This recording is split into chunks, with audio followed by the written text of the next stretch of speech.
In this video, I'm going to show you how to connect an Amazon Fire TV remote to your Fire TV when the old one isn't working. Now, there's two ways you can do this. One, if you have a game controller that's connected to your Amazon Fire TV, you can simply turn it on and you can navigate and go to settings and pair the new remote. Now, I'm assuming you don't have this, most people wouldn't. So what you will need is a phone where you can download the Fire TV app. Now, once you've done this, all you need to do is open up the Fire TV app. The first time you use this, it'll ask you some basic questions like, can we connect to your local network? Can we use your Bluetooth, etc., etc. It's just a couple of yeses, and then you'll get to here. So from here, you can connect to your remote to your TV. So we're going to do that now. It only takes a couple of seconds to connect, and then you just have to input this number into your phone.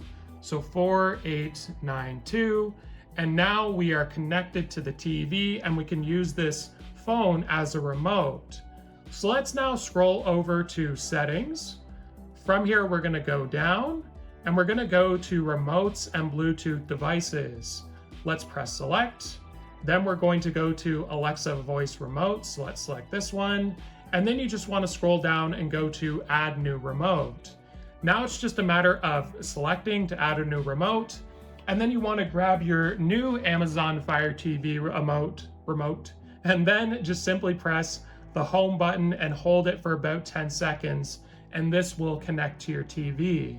So hopefully this video was helpful. Like and subscribe, and we'll see you in the next one.